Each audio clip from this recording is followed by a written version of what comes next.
Welcome to my channel. Welcome back to budget planning and things. In this video, I'm going to do a quick comparison of my previous budgets, which caused me to move back in with my mother. It's not the best situation. I've got two children, and I'm having to stay in a cramped up space, but it is what it is. I will show exactly why. It's not ideal, but we work with what we have. Hope you enjoyed the video.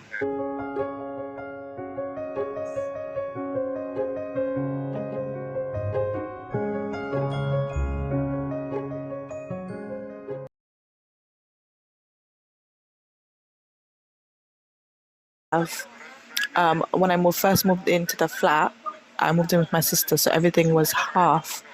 And then she moved out suddenly without warning, sometime in 2021, and which caused my expenses to double basically. And I couldn't do it. I had no money left over for food and things like that, so things had to change.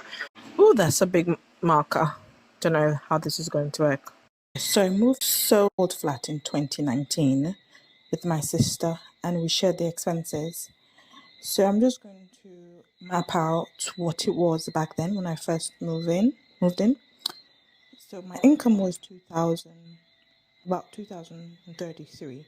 So I verified this with my online banking to make sure that the numbers were correct.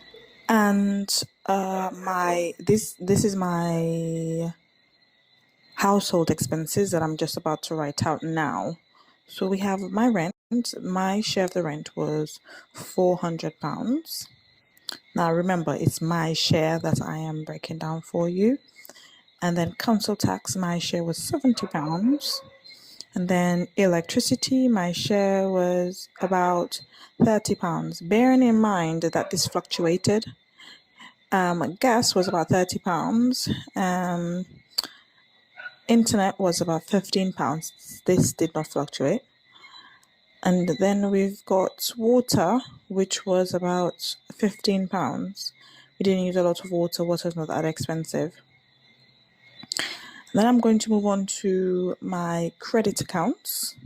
Now, again, I don't have all the credit accounts that I had at that time, but for the most part, this is it. So my first one was my phone. I had two. I think I had a phone and a tablet on contract. So that was about £65.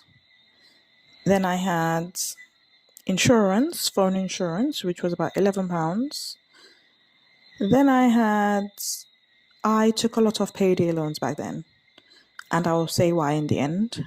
Likely loans, which is about £20. I think I was paying it off monthly instead of how I was supposed to pay it off. I had my job, which was £30. I had Capital One, £30.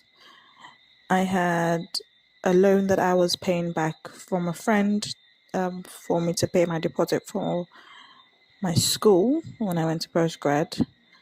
That was about £130. And George Banco, which was a guarantor loan, also for university, £340.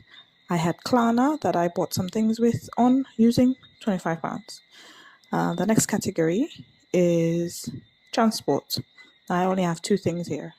That is tax, which was approximately £30, and I had insurance, which was approximately £61. My next category was other, where I counted for what I used to give my mother a month. My mother is unemployed, and that's for another video. That's £200, and my savings were about, if I remember clearly, £200. And that included savings for everything. So I'm just going to add this up here, so we can get the total of my fixed expenses. Now, if you realize I did not account for variable expenses here, so the kind of life that I was living was not really sufficient. I could not keep that kind of life. Okay, let's just add this up.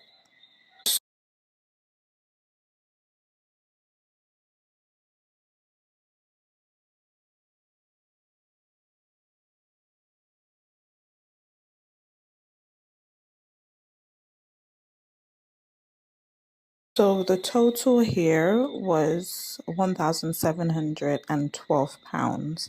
Now remember again, these are all roundabout figures because my salary also fluctuated a month, especially when I had babies. My son was born in 2020 and I went on maternity leave. So things were different. It was not always a full paycheck, etc., etc. So then we've got my disposable income where I took away my fixed expenses from my salary, and I had £321 to spend on groceries and variable expenses, gas and things like that. Now, again, this is not the kind of life you should be living where you do not account for your variable expenses because you're always going to fall short. Now I move on to the part of the time when I was living after my sister moved out. Bear in mind, she moved out suddenly without warning, and everything doubled because we used to share it.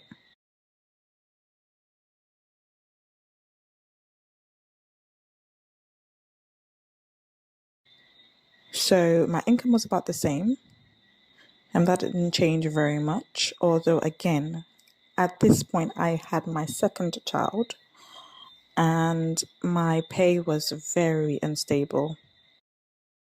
So I'm just going to write out the categories over here first before I go into what each amount was. Times were hard, guys. It was hard. So when I moved out, I decided to move back into my mother's house. Let me just make this clear. I'm not living with my mother because she does not live in this country anymore, but I'm living in her house. So my income was about the same. Like I said, I'll just put down here £2,000. And let's go through my expenses. My rent was £900 or £950, sorry. My council tax was £140. Then we have my electricity was about £60. Gas £60. Internet £30. Water £30. And now we're going to move on to my credit, which was pretty much the same except a few things that changed. And I made an error here, but I erased it off camera. So my phone was about the same. I think I took a second phone. I'll write that down in a second. My insurance was the same. 11. This is where I erased the thing off camera. I apologize. I had safety net, which was new. And again, another phone. Halifax, which was £20 a month. This was my overdraft. Now, I did not write George Banco here, but I will write it in the end. Then my transport was about the same. My tax was £30 and my insurance had dropped a little bit to £50. I was no longer giving my mother any money and I was no longer saving because I could not afford it, literally. Let's add this up and you will see what I mean.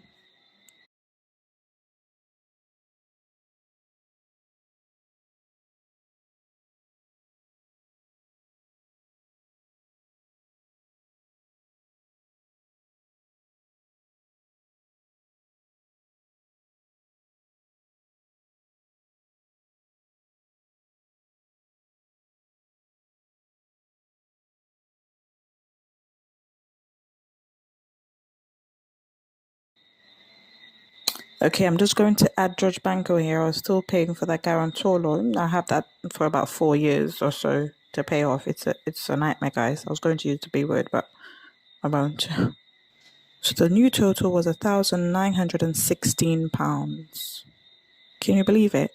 So from my salary, I had about 80 something, £84 left in disposable income. So, I mean, how can anybody live like that? That £84 had to account for groceries, gas, and my children. That could not work. So if you see the side by side here, my disposable before that was £321. Then that went all the way down to £84.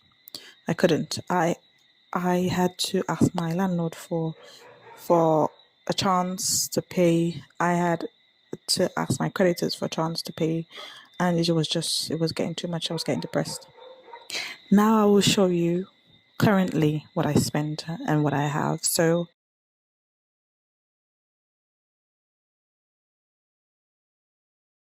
This is 2022. My income is about £2,000, 2,100, and that's because I get universal credit. Because I'm on maternity leave and I get some money from the children's father. My fixed expenses is about 900. Now I made a mistake here. It's more than that. I think it's 1,200. Can't remember now. My variable is about 800, and I also get to save about 230. Oh, that's what I did in the first month, so that's a lot different, and that has helped a lot. Bearing in mind though, this was before inflation. I hope you enjoyed the video. I'm trying to be as transparent as I could, and I hope you can see how things can change in a matter of weeks with budgets. So you have to be ready for change. I try my best to be ready for that, and it hit me like a stone line of being depressed. I hope you tune in for the next video. We'll see you next time.